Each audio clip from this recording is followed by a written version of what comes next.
What do you think is behind this increase in anti-Semitic acts in France? Well, there has been a combination of factors. First, we see a resurgence of what can be described as a traditional form of anti-Semitism, which the French Prime Minister, Edouard Philippe, actually described as being deeply rooted in the French society for a very long time, and it usually comes out whenever there's economic strife.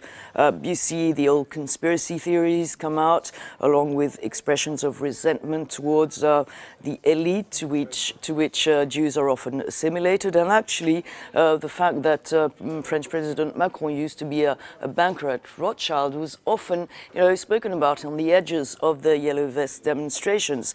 But another form of anti-Semitism, more contemporary, has been rising with the increased criticism of Israeli policies. And since the second Intifada in 2000, whenever there has been a peak in the Israeli-Palestinian conflict, there have been peaks in anti-Semitic acts in France.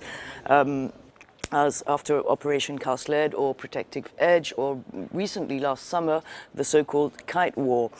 So anti-Zionism is often used as a pretext for anti-Semitic acts, which have been increasingly violent in France, and there have been several murders in the past few years. And this narrative has been used both by extreme right-wing and left-wing parties, as well as radical Islamist groups. Yeah, it's not only France, though, is it, that's seen this rise in anti-Semitic acts. It's also happened in other countries across Europe. Absolutely, Belle. Anti-Semitism has been on the rise sharply everywhere.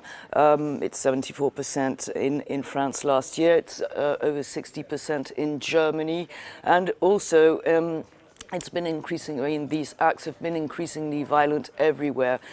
We've seen a rise of open anti-Semitism in several Eastern European countries like Poland or Hungary, and it's coming not only from the more extreme far-right groups, but who've been staging demonstrations with very open, unabashed anti-Semitic slogans, but it also comes from the mainstream politics, as if once again the Jewish community was the scapegoat for the society's ailments. And in most populist governments need a designated enemy they can divert the public opinion to whilst they can't address issues, economic strife or social issues that are happening in the country.